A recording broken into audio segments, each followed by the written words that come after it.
Are you looking to rank up in Magic the Gathering Arena with a new deck so you don't have to rely on using the same boring meta deck over and over again? I've got you covered in today's video. Welcome back, ghouls and goblins. 'Tis I, hello good game. I'm pleased to be your host within this Magic the Gathering Arena deck guide video. Furthermore, I appreciate your time and attention, and I hope you're having an absolute magical day.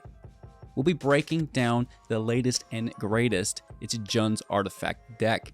I have an 86% win rate with this build, climbing into the top 100 Mythic with it. Easy peasy, lemon squeezy. And you know what the best thing is? It's entirely original. We have some additions from the new set included, which is great. And what an absolute breath of fresh air this build is. So we're going to break down that deck list for you in depth, discussing both these strategies as well as the synergies held within. Furthermore, we'll demonstrate this within our Mythic ranked gameplay footage, not only against the best decks in game, but players as well. Furthermore, concluding with our final thoughts channel news and deck review. I hope you enjoy. If you want to help out, I'd truly appreciate it. Leave a like, drop a comment down below, subscribe to the channel for future content, and of course, within the Linktree link via the description below, you can find access to our community Discord. We'd love to have you. Cheers, and let's take a look at the deck. It's a new lap record! Here we are. Jund's Artifacts is the name of the game, and well, the deck speaks for itself. Absolutely tearing up the Mythic ranked ladder with a few new additions to one of my favorite decks. It's the Hostile Investigator, a 4-mana, 4/3, and when it enters the battlefield, target opponent discards a card, forcing a 1-for-1. Furthermore, whenever one or more players discards one or more cards, investigate, triggering only once each turn. This can extend that 1-for-1 through the draw. Of course, if they're looking to remove it, it's a 2-for-1 because now we've got a discard, we've got their removal spell, and for every draw we get, we accumulate more and more advantage over our opponent card for card, right? And that's what this deck is about. Advantage per card. Also utilizing the Legion Extruder. Now this is a new 2-mana artifact. When it enters the battlefield, it will deal 2 damage to any target. This is great. Creature, planeswalker, opponent. Beautiful. We can pay to tap it to sacrifice another artifact. Create a 3/3 colorless golem artifact creature token. We will have the ability to accumulate artifact tokens not only through the Investigator, but the rest of the deck as well, that we can now transmute into these golems effectively with that ability, which can be activated as an artifact the turn it enters play, which is quite phenomenal. Of course, typically we are waiting for our opponent's end step to activate that, okay? So that's what's new. Building around what we already know and love is going to be the Teething Wormlets on 1 as a 1/1, and it will have Death Touch as long as you control 3 or more artifacts. Whenever an artifact enters the battlefield under your control, gain 1 life. So we have plenty of artifacts. We can gain multiple life per turn. And if it's the first time it triggers, you get a +1/+1 counter, which is great. So, of course, that's each turn if you're making artifact on your opponent's turn through the Investigator, which is definitely a possibility, as well as the Legion Extruder. Okay? And then just the life gain is absolutely phenomenal. It becomes also a formidable creature as these artifacts continue to enter the battlefield and apply these +1 counters, which is very, very nice for a 1-mana creature. The Death Touch also acts as quasi-removal, forcing your opponent to take potentially a more defensive posture.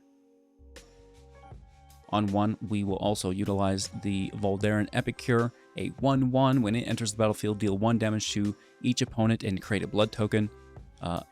Very nice for that damage, as well as the blood token. The blood token's an artifact that will push up the Wormlet, of course. Furthermore, the blood token will force a discard, which in turn would trigger the Investigator. So another way for us to trigger the Investigator at instant speed, which is quite nice. Just the manual sacrifice to discard a card, sacrifice the artifact, and draw a card. When we do this, now we get a clue token that's just going to draw us a card, or do whatever it does, right? Because we do sacrifice our artifacts within the deck potentially. More on that as we wrap up. First, let's break down the rest of our creature base. The Sharp-Eyed Rookie for 2 is a 2/2 with Vigilance.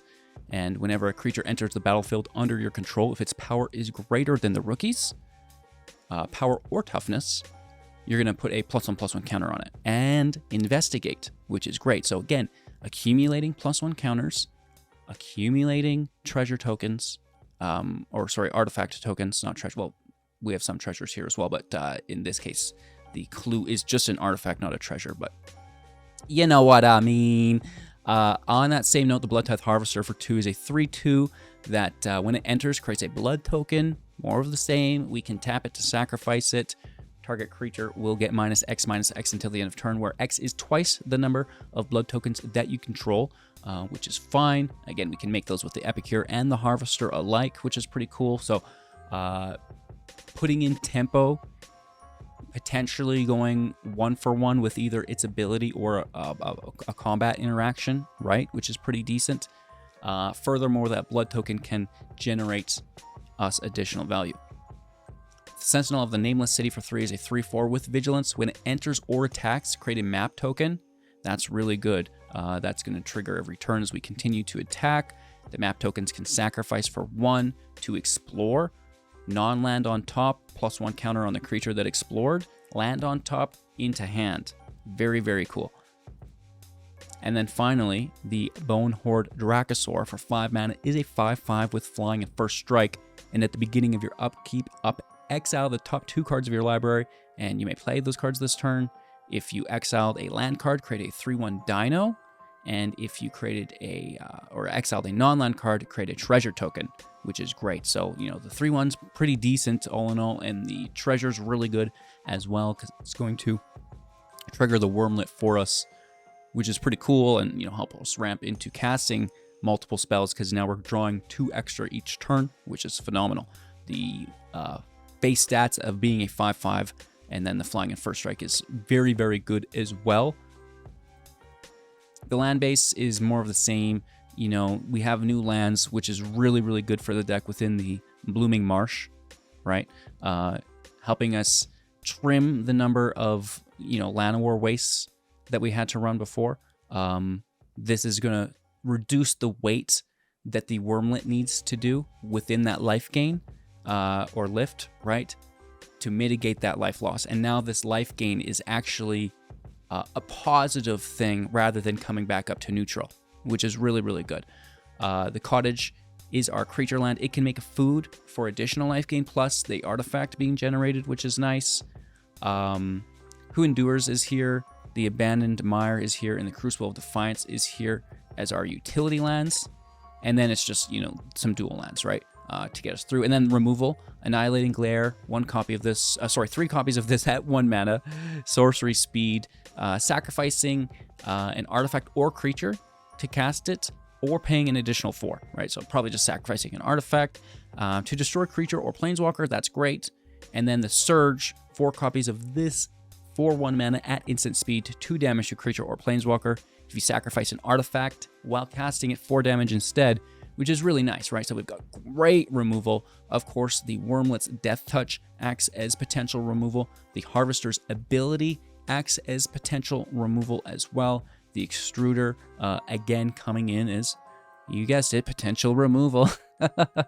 Who Endures is, you know, in that similar boat. And then the First Strike, potentially, but not so much, right? A great deck. Like I said, I've been having an absolute blast with it. I hope you enjoy. Let me pull up the stats really quick so I can show you.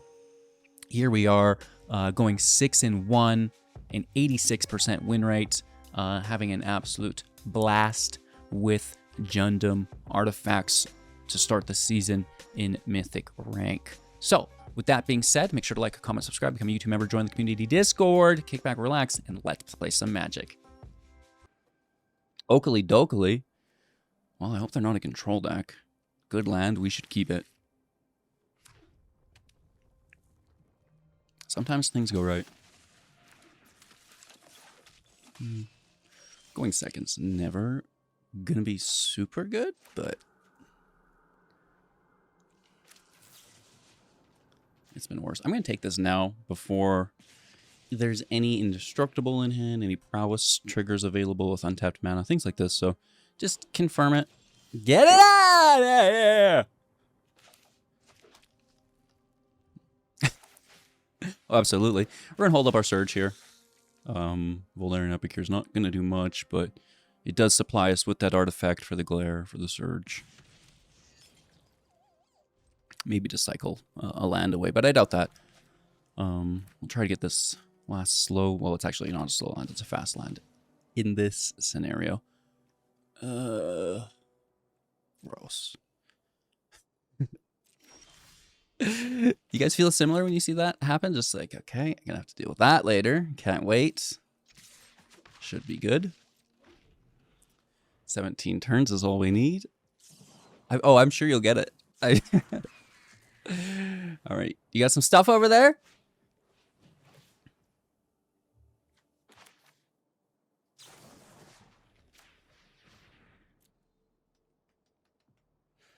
No draw for you. I know, you've got another. They always do, right? That's that indestructible instant speed that we were discussing a little bit earlier. Forcing us into double spell, but you know what? That's 3 that we deal with, so. That's fine. We mitigate a scry. We mitigate a draw. So. It could be worse. Now we just need to draw 15 more removal spells in a row. You can do this, HGG. Oh, yeah. We just went from a 16 turn clock all the way down to 8, baby. I don't think the land base matters much. It's so friendly. Break Adelphia. Huh. I will... Okay.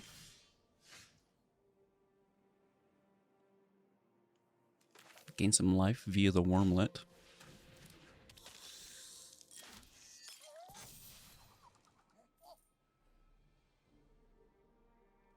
How much do I care about the Codebreaker? I mean, this is my last removal spell is the problem. So I feel like... But then they've got a target to utilize, so just, it's a... Womp womp. It is what it is.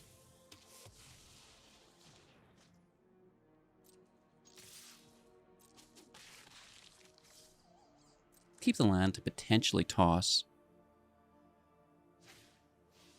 Another. Okay. I guess the Harvester will take this one.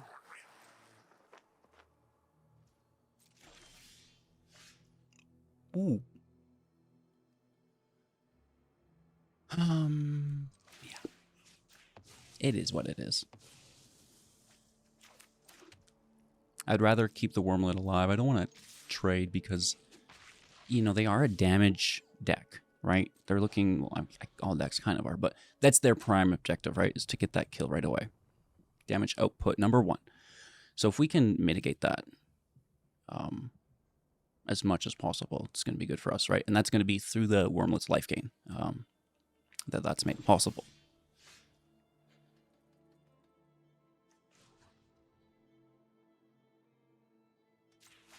All right, tapping out here. A healthy hit for 7 potentially. I would assume removal. We're going to take that anger because it utilizes other copies of itself from the graveyard to increase its output. So let's get those out of the grave.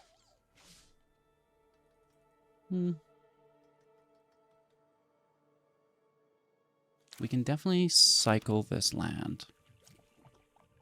But that's going to tap us out, so we'll just chill for now. They're down to 1. I did not notice. Good game, homie. It was a pleasure. on the draw, keeping 7. Land looks nice. Mono red really sucks, though. Oh, it's always mono red deck, isn't it? Oh, it feels that way. I don't even want a rookie because then there's no life gain. I mean, if they remove it, there's no, like, then we don't care, I guess, right? And they will.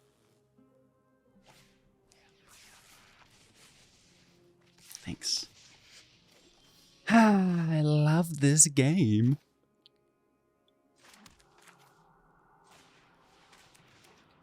Okay. I mean, it could be worse. Losing our life gain before we receive any value from it is not great.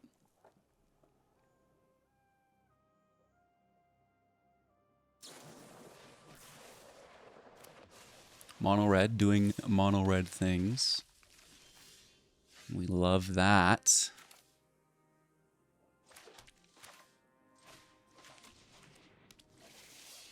Okay, I mean, we have one good blocker. We need that wormlet back, though. Hello, Squee. It's good to see you. Yeah, I'll take him. Just so it doesn't compound.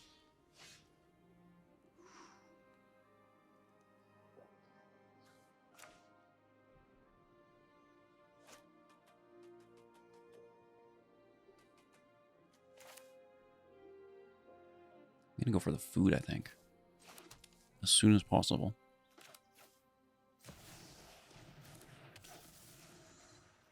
Take the flyer that we can't block. Not so bad, down to 7 life. How will we ever survive?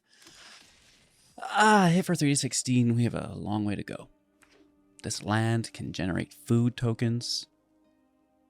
But we need to A, attack, then B, set, like we can't be doing them all in one turn, right? It's like very mana intensive. Oh, don't you dare. Randy. Okay, this is still a match somehow. To 4.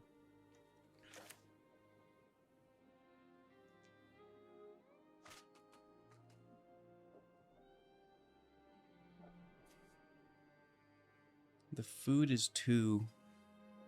So it's like we need 5, 6, 7. We only have 5. They have enough for Squee at 5. So they're going to have the ability to hit for 2, 4, if we don't accumulate another block.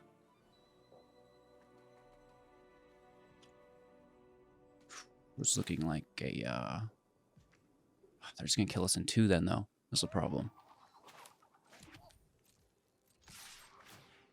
It's a problem anyways.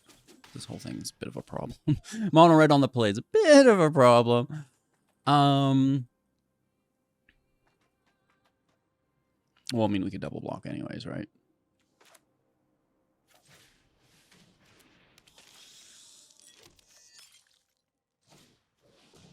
This may be a little bit better because that Harvester can transform into removal on the Phoenix.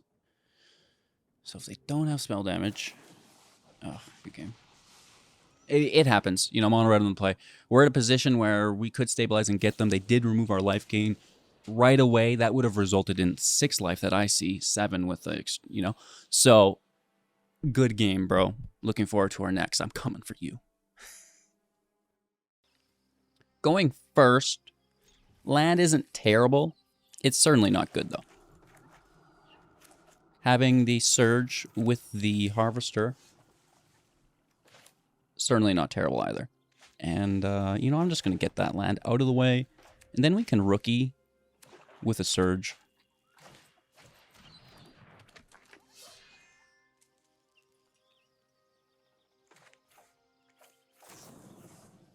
We'll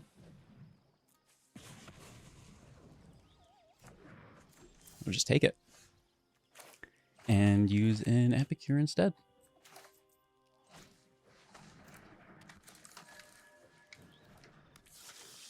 Cool. And we're double dropping Harvesters. Yeah. Rookie goes to 3.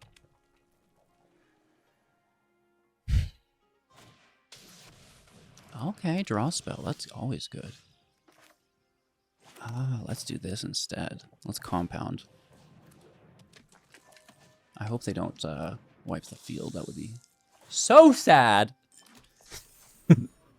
Hit for 4. Then a 14, then to 13 off the draw. We are very vulnerable. Brotherhood end in 3, 2, 1. Just a shielder, that's fine. I literally do not mind. Actually pleased to see you, Shelly. Oh, wow. What a frickin' draw, dude. Our 3rd rookie. Another harvester. Oh, gross. I'm going straight to London. Sometimes just the simplest way is the easiest. They still just use Brotherhood's End. No! We have some clues potentially, right, that we could draw off of. If they deal with our field state. Also, potentially our 5th land off the top for a cottage attack. Probably would get us the win as well, right? Hitting for 4, and then the arena deals that 5th. Underdoogie is a go with a harvester beside.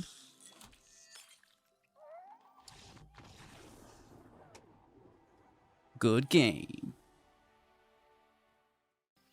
All right, going first with Great Land. Well, that means it's a little slow, but stop complaining. This instant HGG. Okay. Fine, since you asked so nicely. The shuffler, if you're asking, who, were you asking yourself? No, it was the shuffler. I was anthropomorphizing our bro over here that we all know and love so much. Right, you're always talking about it. Why don't you ever talk to it? Maybe you get better draws then. You know? Just saying. Just saying. You make less sense as the days go on, HGG.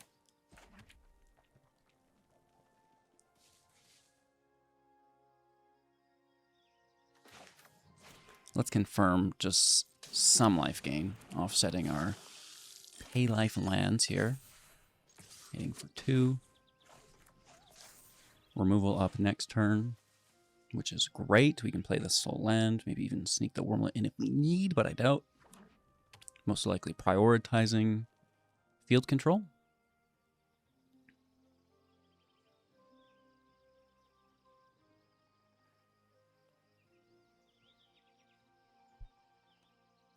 Mono red, 2 mana in play, able to play their 3rd. Oh, they're going to take that wormlet. Take him out, bro. Bully, dude. So, as long as we hold up our surge with something, that's fine. And, well, it's going to be a slow land. Keep it in play. I mean, I'm not going to pay life because we're not attacking for 4, you know, just, yeah, it's going to sit there. It's better than paying life against a red deck, I think. Sure. I'm not entirely certain, but if I had to guess.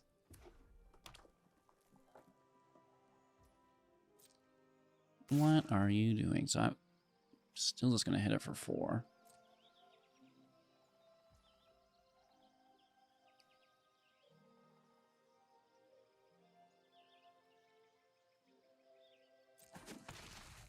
I'll hit it with the glare instead.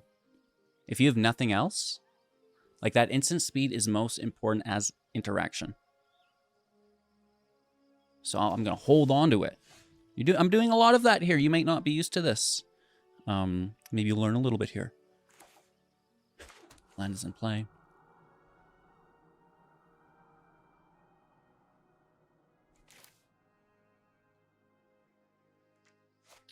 This is our red source, which kind of sucks, so.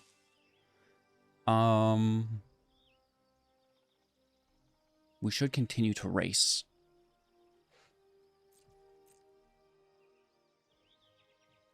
First and foremost, let's hit.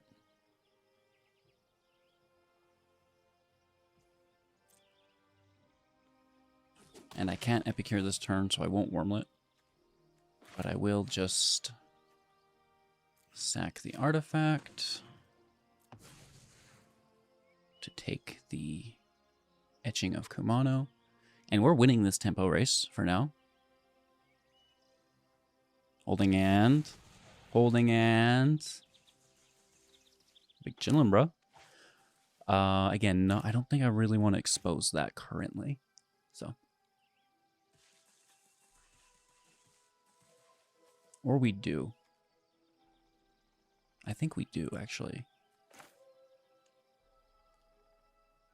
Because I don't have an artifact to sacrifice if I needed it. That's true. So maybe let's actually progress. HCG having a second thought? Interesting. They don't kill the wormlet.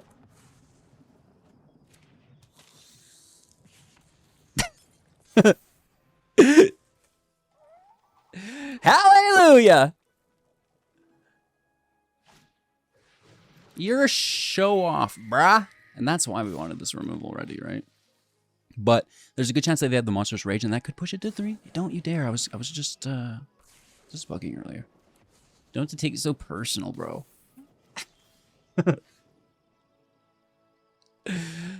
I'll allow it. And what we really do need is the land. And then we can start cottaging. So they're tapped out. We can just, you know, progress with our turn. Whatever.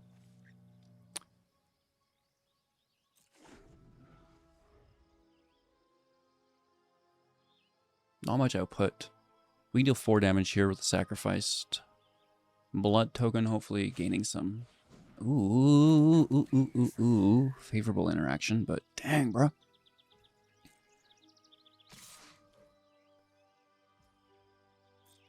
It's impressive. Oh. Non-favorable prowess trigger. Hi, Maya. How are you? No need to sacrifice the thing. We can just take it for 2. It's good though, right?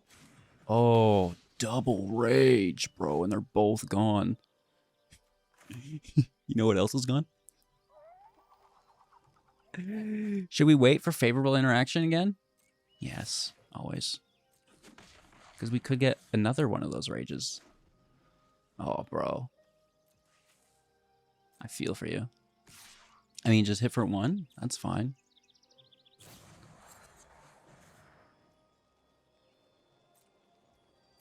Nice. Good draw here. Ooh, play with fire. Not bad. Not bad, dude. Pretty good.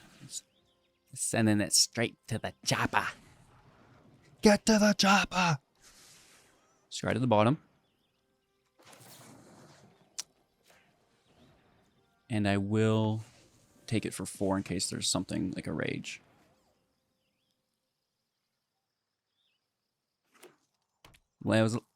Land from exile. Druid being cast. This is life gain. It also gets rid of that last card in their hand, which I think could be really good. What is it? We get to see it. We get to see it. What is it? A land. That's such a disappointment. The life gain is really nice, though.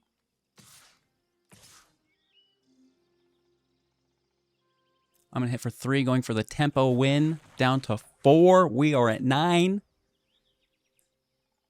Lethal with a land drop. Ooh, opponent's not terrible. That's going to be more life gain for us, though. Thank you for not knowing what the Investigator does. Yes! Paying for Druid. Swift Spear active. Druid's up.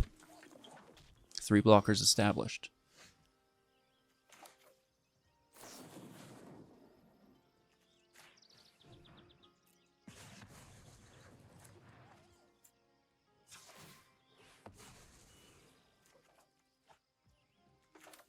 You for later.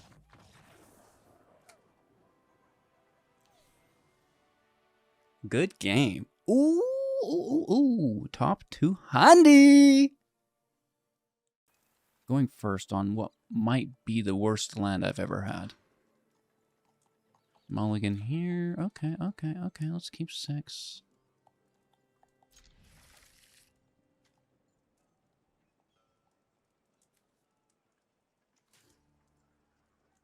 I kind of don't like that, but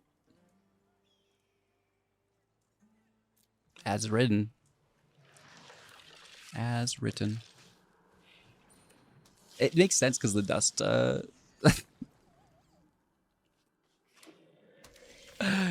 Oh, man. We have fun. We have fun. I hope you guys are having a great day, too. Let's hit for 1.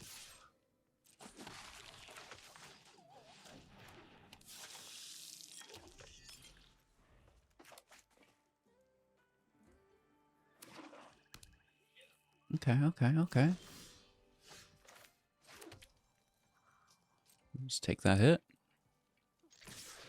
For 4, that's favorable.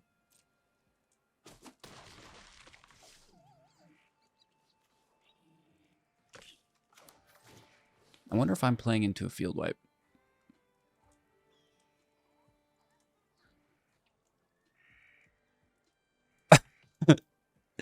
Yeah, yeah. Okay. That's okay. I think that signifies that they don't have the field wipe. Could always top deck it, though. Mana base is there. Lily Illy Illy A. Okay. That's fine. I keep that hand. And we just attack Lily. Correct? Well...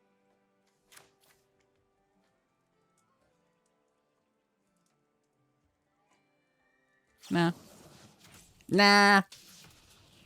I mean, you gotta use your mana base effectively, right? And it's just sitting there begging to be cast. Down to 11 here. And 9. We can sacrifice blood tokens to make golems. They are 3/3.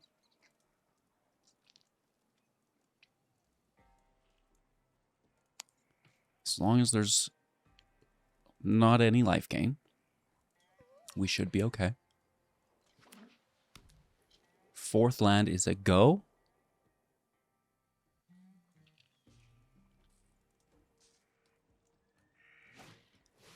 Depopulate, giving us the draw of the century. Land off the top? No, not quite. But that's okay, because the Legion Extruder is active. Bro is there. No haste on this. Pass over. Stop on their end step, just so we don't forget.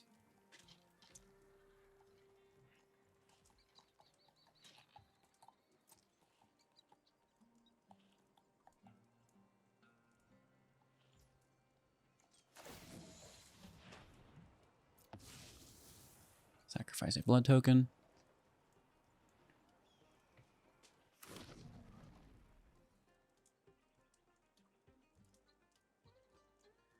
And that's going to happen for a while. I hope, anyways. Ooh, ooh, ooh, ooh. Are we being debated into that? Yes. Don't cast that creature. Hit for 6. Wandering Emperor.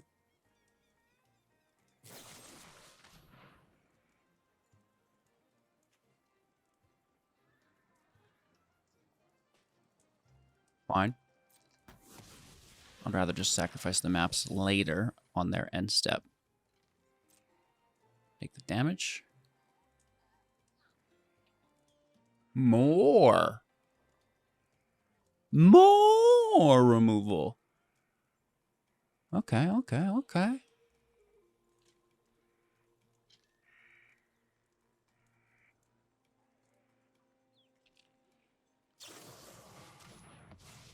Ooh, a little bit of life gain, but also losing an arena, which is a good draw. Up to 12. Ooh.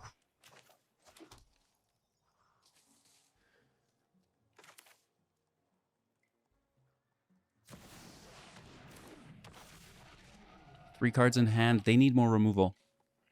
Do they have it? I want to force it. That's going to be a no siree Bob. Second land. Oof, oof, oof. A bit of advantage there.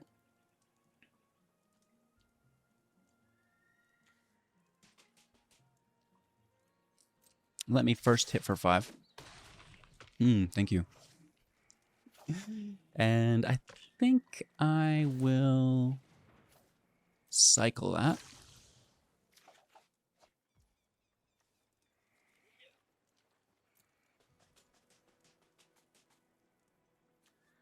And end my turn. If they destroy it, I'll bring it back.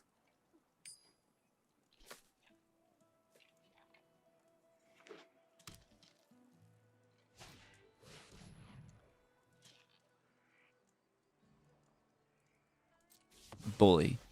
Does tap them out, though. So we get to hit for a bit. These are not clues. We can't grab it back because it was eaten alive.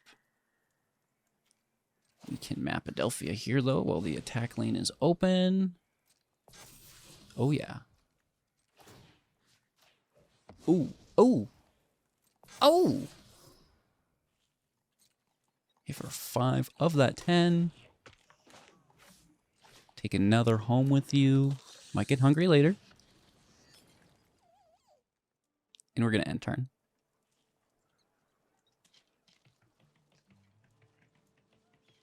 We could cycle and play that, but I'd rather just hold up the extruder, I think.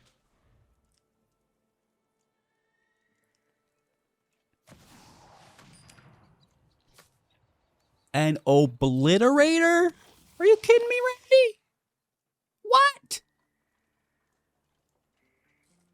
Man, you crazy. You crazy, bruh.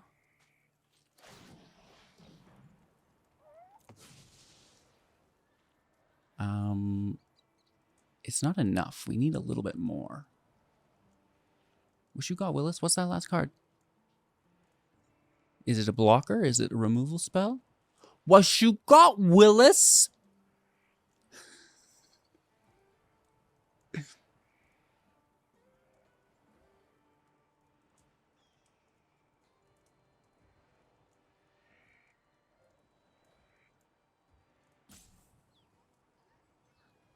All eyes on you. I like the Obliterator. It's a good card. It's a little late game for it. They can't, I don't think, attack with it. So we just want to go wide, right? And get past it. And they're in a position where there's not much wiggle room, right? They can't just take an attack. Like, 4 life, we're going to try to get, just lethal. And sacrifice tokens or, whatever it happens to be.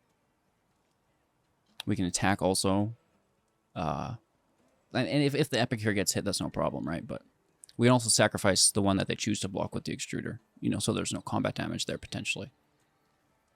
Not that that would be a problem because in typically that, yes, but in this situation, their health total's so low that we just brute force it, sack the lands, and it's just whatever, right? We just take our lethal. Whether it's this turn or the next turns, it's fine. We're going to blood token. So we're going to play the rookie blood token at the land, and, let's see what's there.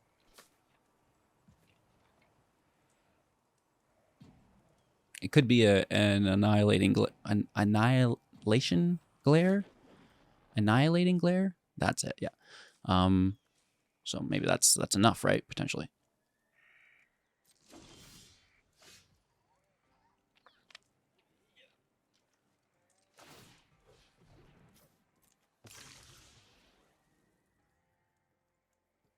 Big money, no whammies. Big money, no whammies. Yeah. I don't know if they're even here anymore. I might be just narrating to myself, it would appear. Miss Maya has a lap attacked me. And I was sitting with my legs crossed at the time. But now my one leg is gone asleep. And I'm talking way asleep. So I know that if I don't bring my leg down this very instant, which is going to be hard to do because the cat, the pain of the blood going back into it is going to be excruciating.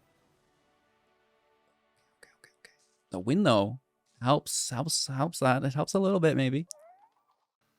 All right, on the draw with a decent hand. Obviously needing all of the luck we can get. Mono red on the play. Ugh. What a fun time this is going to be. Truly. We've actually done really good against mono red with the deck. But it's not going to last, you know? It's just consistently so good. Like, you're going to beat it. You can beat it, sure. Maybe they misprioritize or don't have removal and, you know, you can get some life gain going. It's definitely an option in the deck, but they're just so good. And so good all the time. And that's, you know, it's not just against this. That's mono red in all of their matchups, right? Okay. I wish I had a treasure here.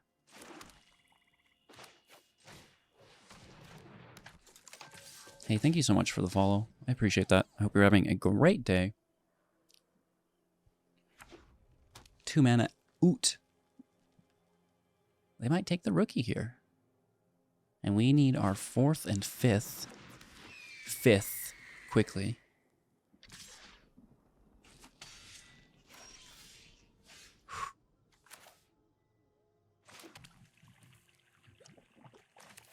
Soon. I might regret this, but what do you do?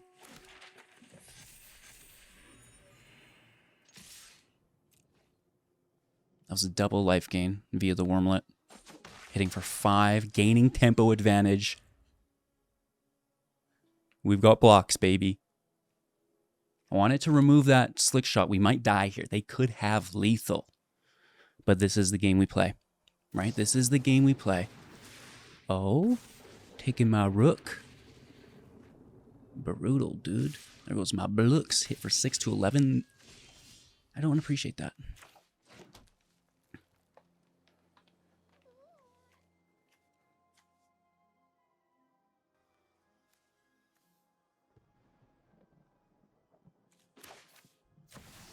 I don't even care about removal. You want to play? Let's play. Hostile Investigator, new card within the set. Enters the battlefield, target opponent discards a card. That's fine. That's fine. They're going to be okay. But we power up a bit. Attack, power up a little bit further. Oof. They're at 8, we're at 13. Looks like we have lethal. If they don't have lethal, we win. Because they're not, like, they have to either have lethal. Defending is not going to be an option. You know? So I'd love to see it.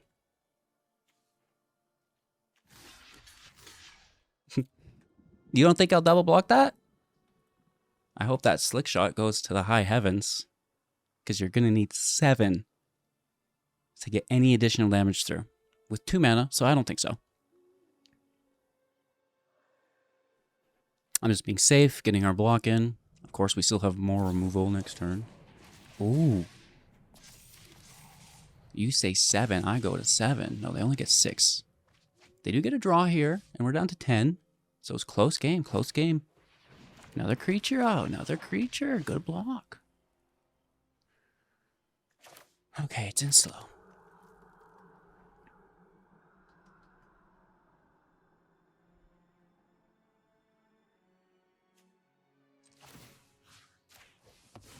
Push up the Wormlet. Take lethal.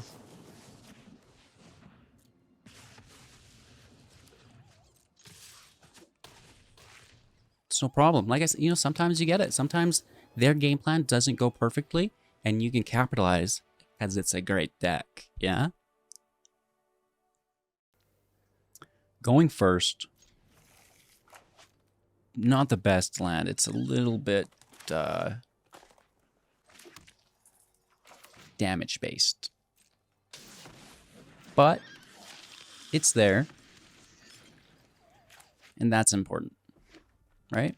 Mono red, just every day of my life.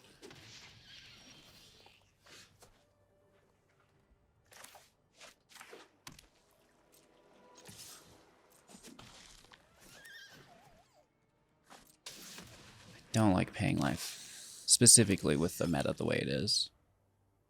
A lot of red. Okay. That actually is going to work out in our favor, I think, here.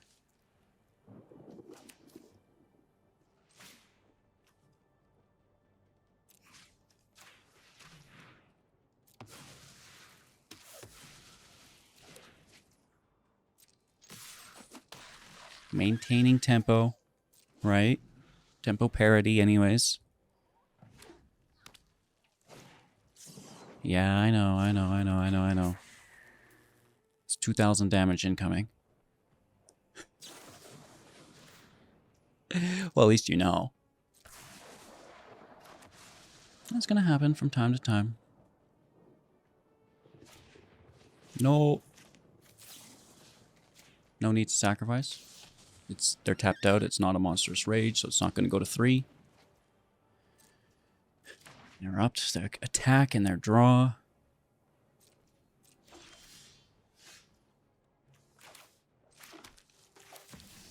Let's grab another one of those cards. Just going 1 for 1 immediately. It's a land, nothing much. And that 1 for 1 is almost like a... because we get draws off it, so it can be extended even further than that base value. 2 of them. Yeah. Go ahead.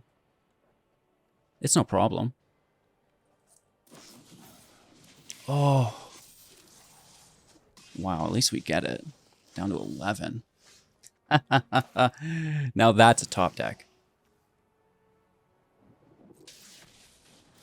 That's so good at this point in the game. We take their creature.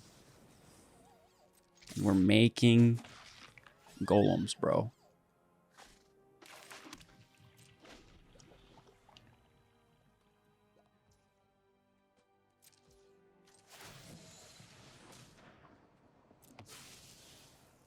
Always looking for more life gain, though.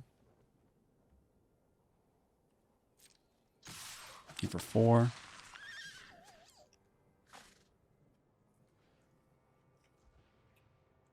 Draw card. Not bad. I think Golem might be better, though. Just close it out.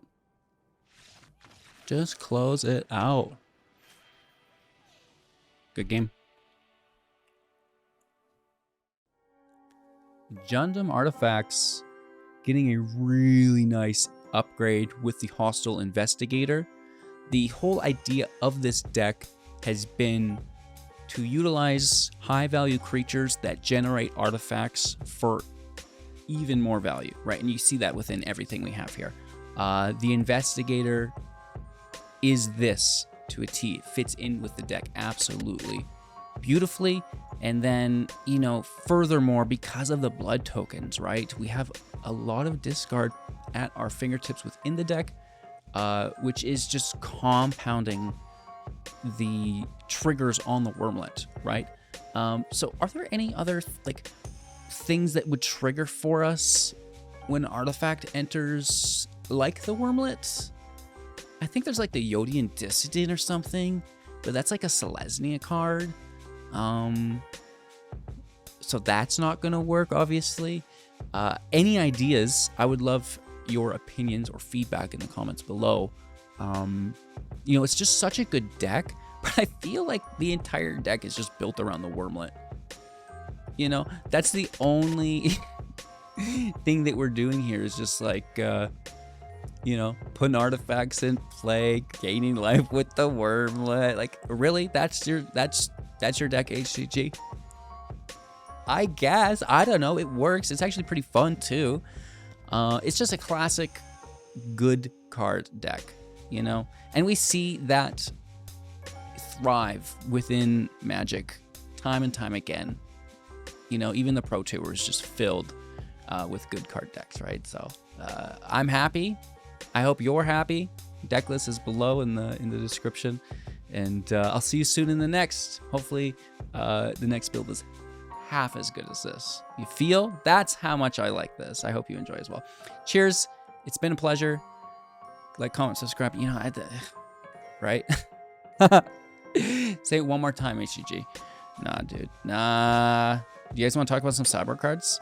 For those of you who are still here, I know most of you clicked away, but I like to just drag it out to give y'all a little goodie. For those who've stayed, what do you think about Molten Duplication? Right? There's a lot of really good non-legendary creatures here that we could copy. No doubt. Krinko? I kind of want to run it, but it just feels hard, and maybe the Legion is better. Real talk. The Sandstorm Salvager. Maybe we don't have enough token creatures. I still like it, though. Glissa, you were in the old version. You've been replaced. Illicit Masquerade. I was thinking about you in the old version. You're a different deck. Virtue Persistence. You've actually been replaced alongside Glissa. I cut you from my last build. Did you know? This is, I think, better. Because, you know, great. It's -3/-3, and you can bring creatures back later. But yes, you still also now have to have 7 mana in play and take the turn off to cast it. That is a tall order. This deck's mana value is a 2.2 on 24, right? So you're going to be okay without it, I think. Just play more cards, and you'll do that because there's a lot of value generation in the deck.